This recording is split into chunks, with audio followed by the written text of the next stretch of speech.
Bismillahirrahmanirrahim. Allahumma sholli wa sallim wa barik ala sayyidina Muhammadin wa ala alihi wa sahbihi asma'in, nama ba'du. Yang sangat kita hormati bersama Direktur RSUD Rembang, Bapak Dr. Agus, tadi juga beberapa dokter spesialis, karyawan dan semuanya. Sebelumnya saya juga mengucapkan terima kasih atas pelayanan ibu kami. Beliau gerak di sini sampai 22 hari bulan Syakban sampai wafat juga di sini, dan kami sebagai keluarga sangat terima kasih atas semua pelayanan dan pengabdian tenaga medis di sini. Sebetulnya RSUD itu sudah sopan lah, datang ke kita mintanya ngaji virtual. Gara-gara sopan tuh saya kok jadi ingin sopan juga.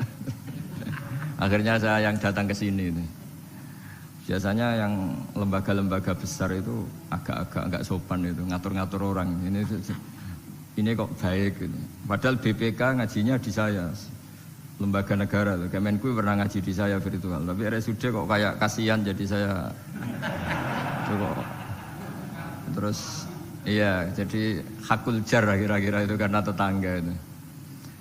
Tapi niat saya ya tidak baik-baik banget, sambil jalan-jalan kok dekat jadi. Tapi begini ya, saya akan cerita versi Kiai ya. Kalau versi medis Anda lebih tahu. Kalau versi Kiai itu kematian itu dianggap hal yang sebetulnya ada versi Kiai ya, semua orang tahu lah pasti mati itu. Cuma inginnya mati itu kan macam-macam. Inginnya ya setelah kaya, terus setelah mapan, terus menangi anaknya mapan, cucunya mapan gitu. Terus itu pun sebetulnya ada siap mati juga, tapi ya tetap mati gitu. Jadi saya punya cerita, saya akan cerita yang lucu-lucu ya supaya enggak tegang ya menghadapi kematian. Dulu itu kroni itu ya sudah ada. Jadi Nabi itu ya punya kroni, tidak hanya pejabat. Nabi itu punya kroni. Nabi Sulaiman itu bisa terbang gitu.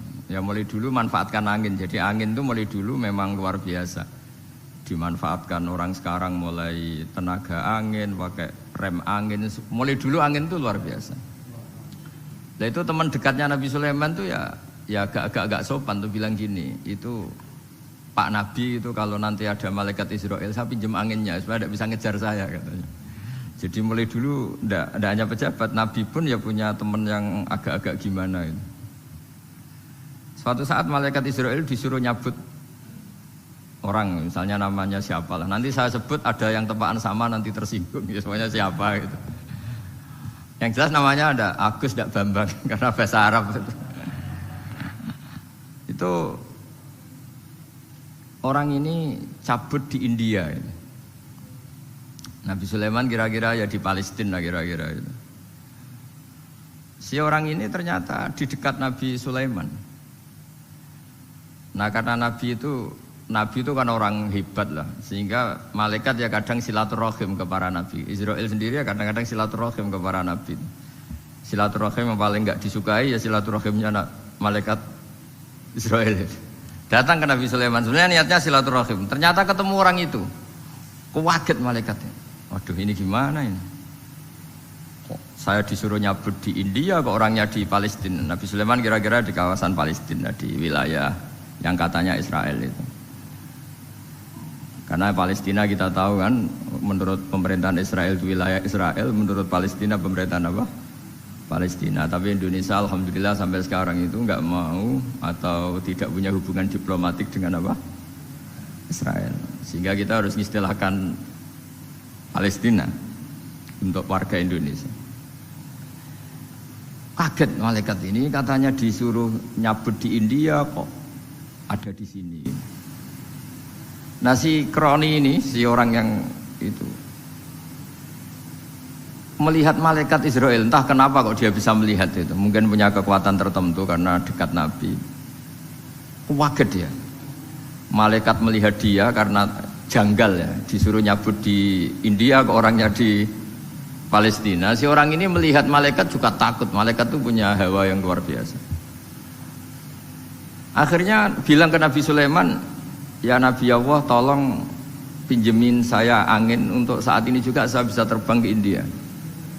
Dipinjemin sama Nabi Sulaiman. Akhirnya orang itu sampai ke India. Dikira angin itu sudah segala-galanya sampai India. Terus malaikat senyum, seneng dia. Wah ini sesuai protokol karena andai kan orang itu tetap di situ, malah malaikat gak berani ngambil karena prosedurnya harus ngambil di India. Jadi andai kan dia tetap diam di situ, sebenarnya malah gak masalah karena gak sesuai apa panduannya harus karena dia terbang di India, malaikat itu nyusul ya terus diambil karena sesuai apa? Saya sesuai perintah harus memang diambil di India. Nah, kemudian saya akan memang dipesenin untuk memperkuat apa ya nakes teman-teman semuanya lah pasien. Tapi saya cerita dimulai dari yang seperti ini. Ini saya sengaja karena memang ya hidup itu seperti inilah. Pasti kita semua akan mengalami kematian. Cuma inginnya kita ya hidup itu ya sehat ya, terus kalau mati itu ya tidak punya utang karena berat nanti utang itu. Saya tidak tahu fikihnya itu. Kalau utang pribadi itu hisabnya berat, kalau utangnya lembaga itu gimana itu? Dihitung salahnya direkturnya, dihitung salah karyawan yang minta naik apa? Gaji. Saya tidak tahu kayak utangnya Indonesia itu yang disalahkan itu menterinya apa presidennya, apa yang selalu mengajukan gaji 13. Tidak tahu itu, karena di kitab tidak dibicarakan tuh, yang dibicarakan utang-utang apa? Pribadi ya. Kalau yang utang-utang lembaga negara itu nanti tak tanyakan malaikat auditornya ini gimana cara apa? Itu yang disalahkan menterinya, apa presidennya, apa direkturnya, apa pengajuan proposal itu. Nah singkat cerita itu kalau ngadepin kematian atau sebenarnya yang ngadepi kehidupan juga kita ini. Inna sholati wa nusuki wa mahyaya wa mamati lillahi rabbil alamin. Saya bicara ilmunya kiai. Misalnya si A itu sebenarnya sudah ditulis dia mati karena kecelakaan. Yang satu ditulis mati karena sepuh, karena tua. Yang satu mati karena tersedak, yang satu mati karena ngelindur. Mungkin yang satu mati karena tenggelam. Sehingga sebetulnya andaikan kita melihat Lauh Mahfud, kita ini ya naif. Saya berkali-kali ngaji bilang, kadang kita ini takutnya sampai angking takutnya dari motor ngelamun, gara-gara ngelamun gitu. Andaikan malaikat tuh kok suka bully, tawain gitu. Kamu catatannya kecelakaan kok yang kamu takuti apa? Covid. Itu juga ada yang mati karena ngelindur, karena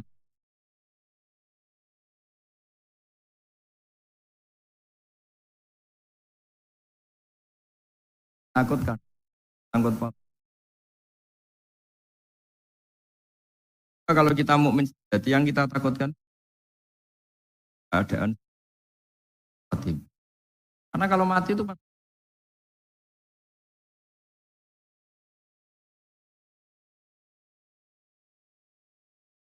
ya cara Islam mengingatkan kematian. Bangunnya ini ketemu. Nah, kemudian kali itu pasti hal yang mungkin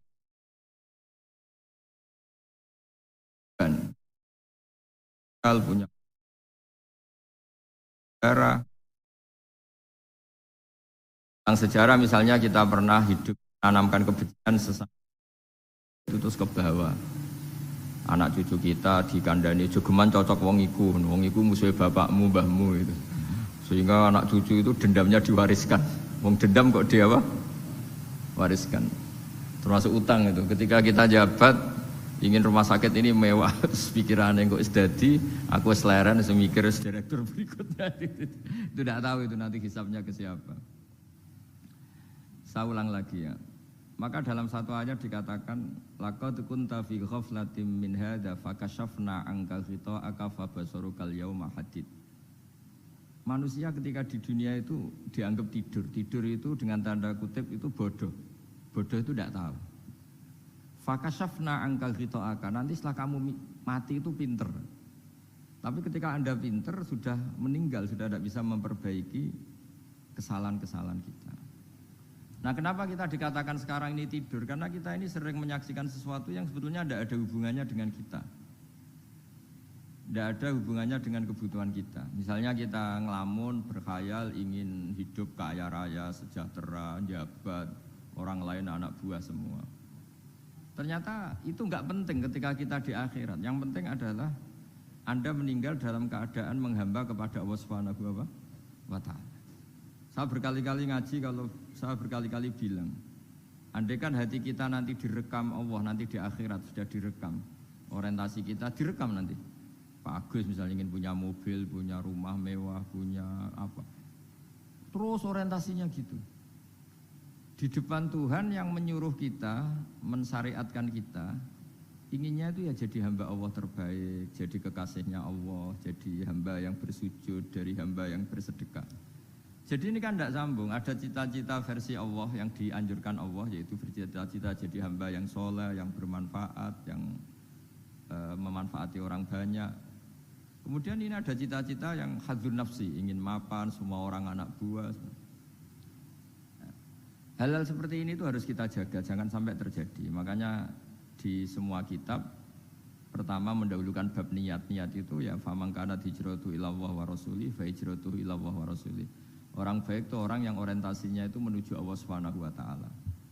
Lalu yang kurang baik adalah orang yang orientasinya itu ya harta, perempuan, pokoknya inginnya itu hal-hal yang kepentingan dirinya sendiri.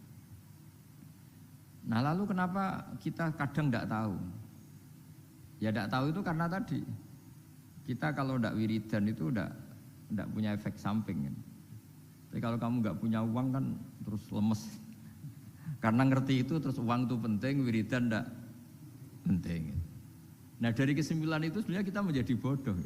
Karena menjadi bodoh ketika Anda meninggal ternyata uang ini gak penting, wiridan ini penting. Tapi tahu kita terlambat setelah kita meninggal. Nah, di sini saya ingin mengingatkan apapun kondisi kita, yang jelas itu ingat selalu kepada Allah Subhanahu wa Ta'ala. Caranya ingat gimana? Kata Nabi, kamu bayangkan musibah yang lebih ekstrim, kamu akan tahu yang kamu alami itu ahwanu wa aisar, yang kamu alami itu ringan sekali. Ringan seringan-ringannya.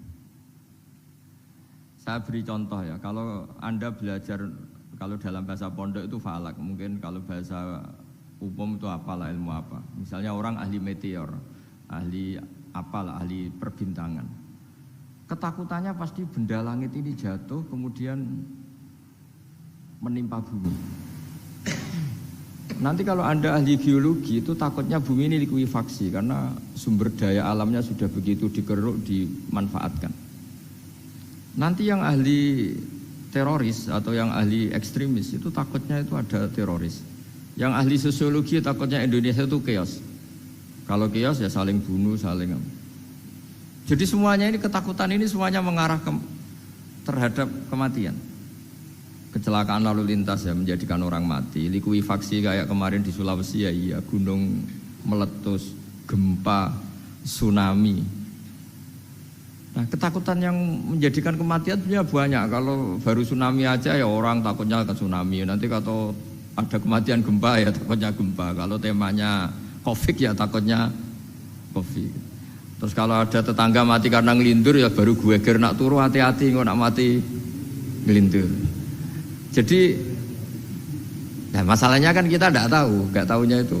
Ya tadi takutnya Covid ternyata catatannya itu mati kecelakaan. Takutnya kecelakaan ternyata matinya itu ngelindur. Kan kita tidak pernah tahu. Dari tidak pernah tahu itu kemudian agama datang dengan anjuran sudahlah kamu tawakal bahwa semua urusan kamu di tangan Allah Subhanahu wa Ta'ala. Inna sholati wa nusuki wa mahyaya wa mamati lillahi rabbil alamin la syarikalah. Yes, ibadah kita, sholat kita, hidup kita, mati kita semua di tangan Allah Subhanahu wa Ta'ala.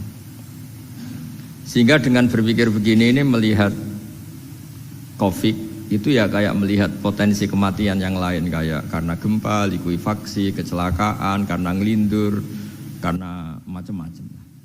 Kenapa saya membuat atau menyarankan ya supaya orang berpikir demikian, supaya bersyukur bahwa kita ini dihimpit, disekelilingi penyebab kematian tadi. Kalau kita ahli meteorologi mungkin takutnya itu asteroid jatuh, terus kemudian meteor jatuh yang nggak habis digesek oleh sistem alam, terus macam-macam. Yang ahli gempa juga takutnya gempa, yang ahli tsunami takutnya tsunami, yang ahli sosial takutnya Indonesia chaos, kemudian saling apa?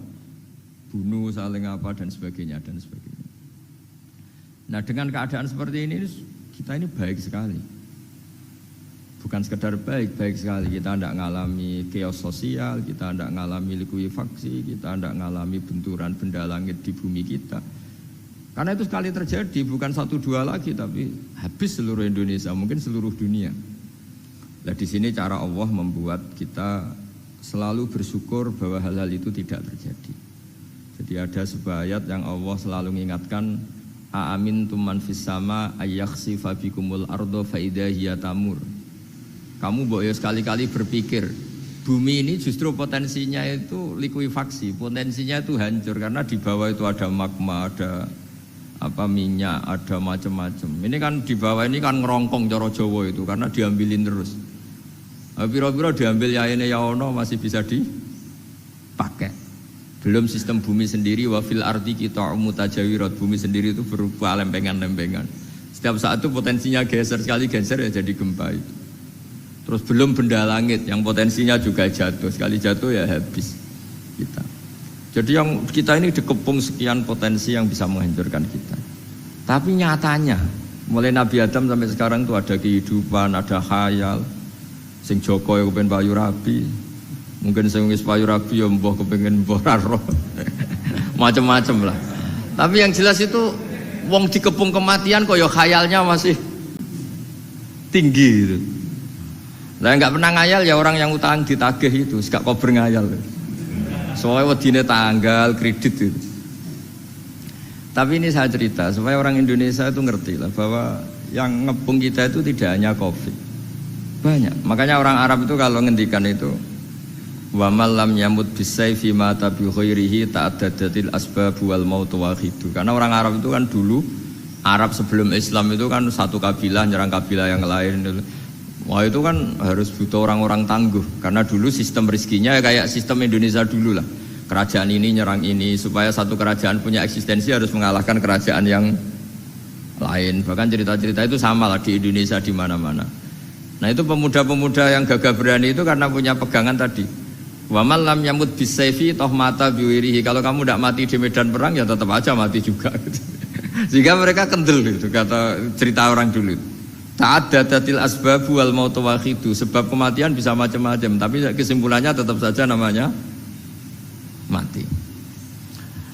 Lalu Islam itu mengajarkan aksiru min dzikri hadhimil ladzat. Kamu harus banyak ingat mati. Tapi uniknya Islam itu menyuruh ingat mati itu disuruh justru semangat hidup. Karena kita butuh bekal itu. Jadi kalau kamu ingat mati itu jangan terus loyo, terus nunggu takdir mati itu enggak, malah disuruh semangat. Nah, tenaga medis semangat mengobati pasien, yang pasien juga semangat apa? Mensupport dirinya supaya punya keberanian hidup. Dorong Jawa nunggoni anak, nunggoni putu. Kalau saya sebagai kiai ya nunggoni santri, nunggoni umat. Jadi ingat mati itu justru dengan cara mencintai hidup. Karena hidup ini adalah bekal kita untuk sanggup ketemu Allah Subhanahu wa taala. Kadang-kadang bekal itu mudah sekali. Ada orang nakal gara-gara minumin anjing yang baru haus, sama Allah dimaafkan. Ada orang yang pulang dari tempat kerjanya, ada duri di tengah jalan, disikirkan takut kena orang, diampuni Allah, akhirnya menjadi ahli apa? Surga. Ada orang yang kerja untuk orang tuanya, kemudian orang tuanya dicukupin menjadi ahli surga. Bahkan ada ahli surga itu ceritanya itu, tapi ini jangan dicoba. Ada orang sudah jelas niat, nyon sewu niat zina. Sudah tinggal itu terus mikir dia saat itu takut Allah gak jadi, barokahnya gak jadi, langsung dia jadi ahli surga. Sarannya gak jadi loh ya. Tapi ya gak usah dicoba. Itu kalau keterusan masalah. Jadi Islam itu menganjurkan ingat mati, tapi justru dengan cara mencintai kehidupan. Karena yang jadi referensi Allah nanti di akhirat adalah perilaku kita, amal kita zaman apa? Hidup. Jadi disuruh ingat mati, tapi justru dengan cara sangat mencintai apa? Kehidupan. Lalu yang dinamakan kehidupan itu apa?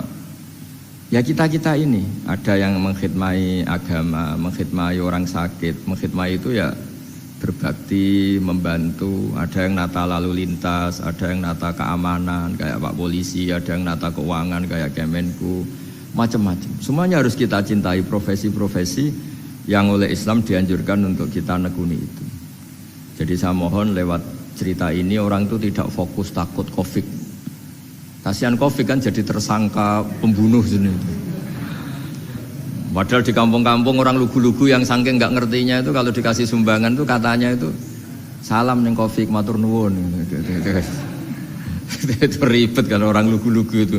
Dikira Covid itu satu makhluk atau manusia yang apa? Nyumbang itu. Jadi saya mohon semohon-mohonnya, minta seminta-mintanya, sampean harus ngitung nikmat lah.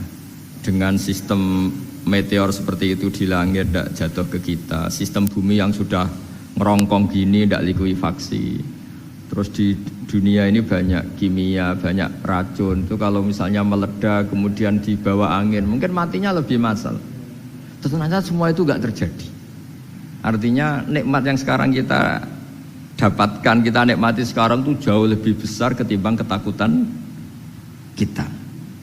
Nah, ini Islam selalu menganjurkan fazkuru ala Allah la'allakum tuflihun. Selalu ingat sisi-sisi nikmatnya Allah.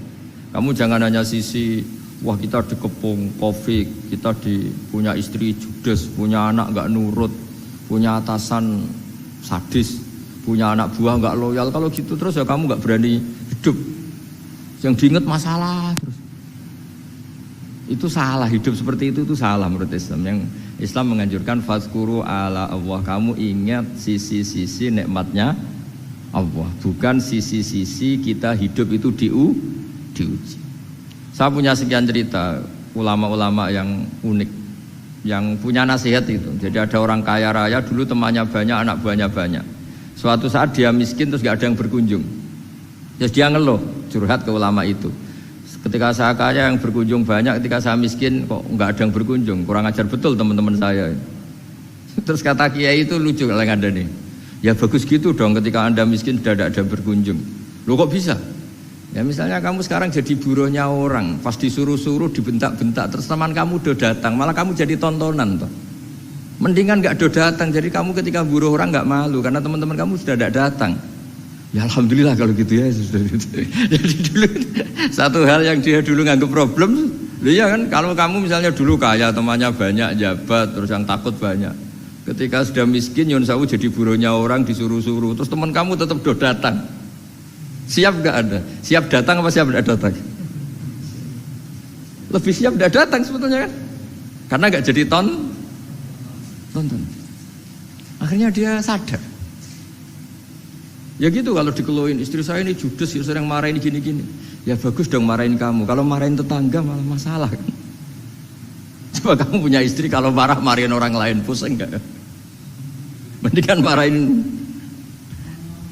Jadi pokoknya dilatih terus.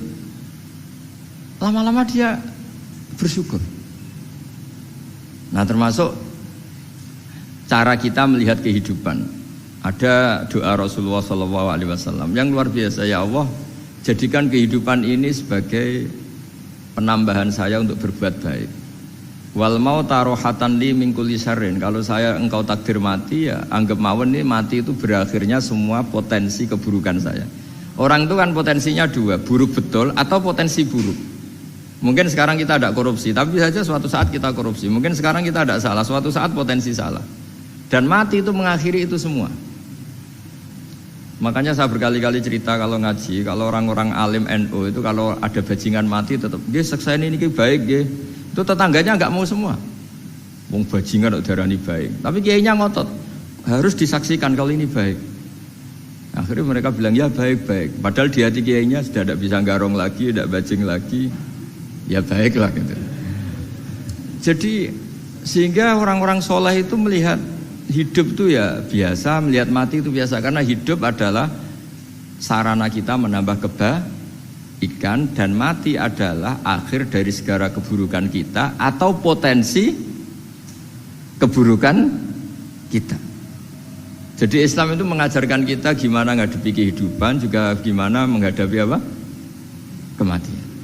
Jadi saya ulang lagi itu ajaran-ajaran Islam yang luar biasa. Jadi ij'alil hayata ziyadatan li fi kulli khairin wal mauta rohatan li min kulli syarrin. Jadi hidup menambah kebaikan, kalau kita mati anggap saja mengakhiri semua buruk kita kalau kita sedang buruk atau potensi keburukan kita. Saya cerita ringan tapi supaya diingat-ingat. Jadi kalau kita yang nekuni, saya tadi kan sudah bilang, kita kiai yang nekuni ilmu itu, ya tadi kita agak fokus bicara Covid. Inna Allaha yumsikus samawati wal ardo antazula wala in zalata in amsakahuma min ahadim min ba'dih. Kalau kamu ahli meteorologi kan melihat ini jatuh jumlahnya besarnya sekian. Ini kalau digesek oleh atmosfer paling masih sekian, kayak kemarin Januari kan hujan meteor yang sering kena Lampung kemarin. Terus di mana-mana mesti takut kamu itu. Kalau kamu ahli gempa takutnya itu ya pergeseran lempengan bumi. Kalau kamu ahli tsunami ya takutnya tsunami. Kalau ahli sosiologi ya takutnya chaos sosial ya, sama kamu medis ya takutnya penyakit yang menular, penyakit seperti ini. Oke, kita sekarang fokus menghadapi Covid dan kita selalu berharap supaya Indonesia terbebas dari apa? Covid dan musibah-musibah yang lain. Ya tadi apa gunanya terbebas dari Covid tapi chaos sosial? Kayak apa terus kita? Sehingga Islam selalu mengajarkan harus disyukuri lah bahwa kita sekarang alhamdulillah kita hidup harmonis. Kita kata Mbah Mun Bhinneka Tunggal Ika itu dingendikakno terus. Terus yang terakhir masalah air. Air itu sumber kehidupan. Di antara Allah mengingatkan kita adalah qul ara'aitum in asbaha ma'ukum ghoron famay ya'tikum bima imma'in. Bumi ini kan bawahnya ada magma, terus ada air. Normalnya air itu enggak ada. Secara teori itu normalnya air itu enggak ada karena bumi itu kan kalau ada air kan meresap.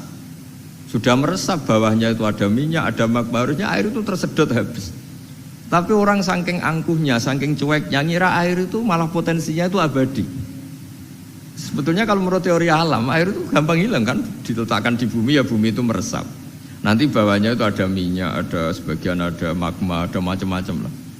Jadi potensi air itu harusnya gak ada malah kalau melihat sistem itu. Tapi karena Allah saking rahmannya air ini dijaga sedemikian rupa tetap ada. Kalau melihat sistemnya kan normalnya malah gak ada. Makanya Allah selalu mengingatkan in asbahama ukum ghoron. Suatu saat air yang kamu pakai yang jadi sumber kehidupan itu bisa saja tahu-tahu hilang. Mungkin tersedot oleh panas bumi atau corong Jawa niku nyeresep entek atau gimana lah cara Allah menghilangkan. Famay ya'tikum bima imma'in. Lalu siapa yang bisa mendatangkan air itu lagi? Ini kata para hafid, ini yang kata guru-guru ya termasuk yang dikatakan Pak Mukhtar ini. Nanti orang harus ngendikan menjawab Allahu Rabbul Alamin. Hanya Allah sendiri yang bisa mengatur air ini selalu ada. Ya, coba kalau kamu pikir kan air kamu sokkan di bumi kan mesti langsung hilang, meresap ke bumi. Bumi ada bawahnya lagi, ada bawahnya lagi, dan mungkin bukan yang paling bawah mungkin magma, harusnya itu gak ada. Tapi Allah saking sayangnya mengatur sistem air itu ada dan tersedia. Tapi ketika orang terlalu cuek dan angkuh sampai lupa syukur tersedianya apa? Air itu Allah mengingatkan, disuruh bayangkan kul ara'aitum, coba bayangkan kalau in asbaha ma'ukum ghoron. Tadi kan ada khataman ya, saya ikut terima kasih. Bayangkan kalau air suatu saat itu ghoron menjadi hilang. Fama ya'tikum bima imma'in. Jadi saya tidak bisa spesifik memberi nasihat tentang kopi karena ya tadi yang bisa membunuh kita ini banyak. Ya tsunami ya bisa bunuh, gempa bisa bunuh, likuifaksi bisa bunuh, jatuhnya benda lain kita bisa bunuh. Takut tanggal utang kaget ya bisa bunuh. Macam-macam. Macam-macam lah ngelindur ya. Kemarin mudik aja yang sebelum tertata rapi aja mudik aja berapa kemarin kalau ada apa mudik lebaran yang tahun berapa 3 tahun yang lalu apa 4 tahun yang lalu dulu. Jadi saya mohon ketakutan kita adalah yang hakikat adalah takut jadi hamba yang tidak baik. Itu yang harus jadi ketakutan sejati. Takut kita di mata Allah tidak jadi hamba yang baik sehingga kita jauh dari Allah Subhanahu wa ta'ala. Karena cita-cita terbesar kita dan cita-cita terbaik kita adalah jadi hamba yang diridhoi Allah Subhanahu wa ta'ala. Sebaliknya ketakutan kita sejati adalah takut su'ul khotimah, takut jadi hamba yang tidak baik. Kita inginnya adalah assalamu alaina wa ala ibadillahis sholihin. Yang berhak mendapat keselamatan dunia akhirat adalah orang-orang atau hamba-hamba yang soleh. Ya tadi untuk menjadi soleh itu gampang di Islam itu.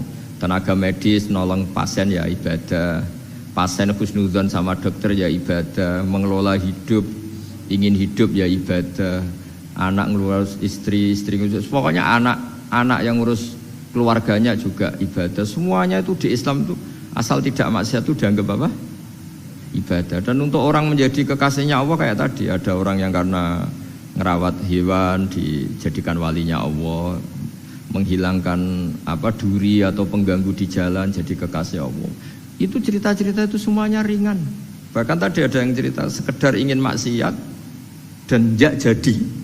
Dalam Islam itu kan gitu, orang yang merencanakan maksiat kemudian tidak jadi, itu ditulis pahala.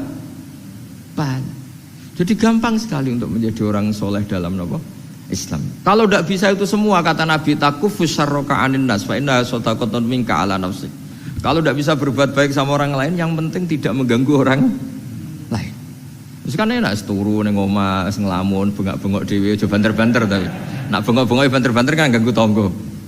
Itu asal tidak ganggu orang lain. Takufus syarroka anin nas. Kamu jangan sampai efek buruk kamu berakibat pada orang lain. Itu juga fa innaha shadaqatun minka ala nafsik. Itu ya bagian dari sedekah kamu. Taruh saja misalnya kalau secara ilmu medis, misalnya kita ini kok dinyatakan positif COVID, secara ilmu medis nggak boleh ketemu orang lain, terus kamu diisolasi. Kamu niatin ketika diisolasi itu tidak menularkan bahaya kepada orang lain. Itu juga ibadah. Jadi ibadah itu gampang sekali, mudah sekali. Karena agama ini yuridu wa bikumul yusra wala yuridu bikumul usra. Agama ini mudah bukan sulit. Ya, mohon maaf tadi saya nggak bisa datang yang jam 11 karena saya tadi malam hormat di Jogja, acara 7 harinya Kiai Jatabek, tadi pagi baru datang. Tapi saya mohon pokoknya yang seneng ya, hidup itu yang seneng, diberi kesempatan hidup sampai sekarang itu yang seneng. Jangan karena teman kamu meninggal terus seakan-akan ini teman saya meninggal, paling saya besok. Kok kamu tahu? Nyatanya besok hidup lagi, besoknya ya hidup lagi, sampai sekarang ya masih hidup. Sudahlah, mensyukuri yang ada. Jadi sudah saya mohon, syukur itu penting. La in syakartum lazidanakum. Justru dengan kita syukur itu insya Allah segalanya akan tambah baik, tambah apa? Baik. Nggih, matur nuwun ngapunten ingkang kathah. Assalamualaikum warahmatullahi wabarakatuh. Terima kasih kepada beliau Romo Kiai Haji Ahmad Bahauddin Nur Salim atau biasa kita sapa dengan Gus Baha. Mengijak pada acara selanjutnya, yakni doa yang insya Allah akan dibawakan oleh beliau Romo Kiai Haji Ahmad Bahauddin Nur Salim. Monggo kepada beliau waktu dan tempat kami persilahkan. Al-Fatihah.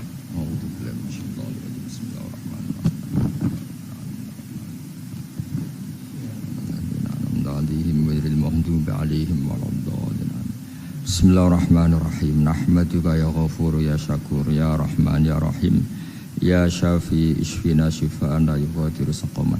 Allahumma shalli wa sallim wa barik ala sayyidina Muhammad alladzi 'allamana ya Allah bil i'timad 'alaika ya Allah istishfa bika ya Allah fa bi haqqi jahi 'indaka ya wa azibil ba'sa ya Allah ya rahman ya rahim. Allahumma ya Allah, Allahumma anta syafi ishfina shifaan la yughadiru saqaman. Allahumma ya wa anta syafi ishfina shifaan la yughadiru saqaman. Wasfi mardona ya Allah wa tayu mardona innaka anta syafi azibil ba'sa rabban nas innaka anta syafi ya Allah. Allahumma ya Allah la narju siwaka wa anta rojauna ya Allah wa anna lan nahlika wa anta ma'ana wa anta rojauna ya Allah faj'alna ya Allah wa ahla Indonesia salimin ghanimin mu'afin min kulli bala'id dunya wal akhirah. Allahumma ya ilahana ya wa ij'alna min ibadika syakirin min ibadika sholihin wa min ibadika alladhina ya Allah ma syafi ardika haunan ya Allah na'muru bil ma'ruf wa nanha 'anil munkar. Ya Allah ya Allah ya haqqu ya mubin ij'alna ya Allah salimin ghanimin mu'afin min kulli bala'id dunya wal akhirah. Rabbana atina fid dunya hasanah wa fil akhirati hasanah wa qina adzabannar.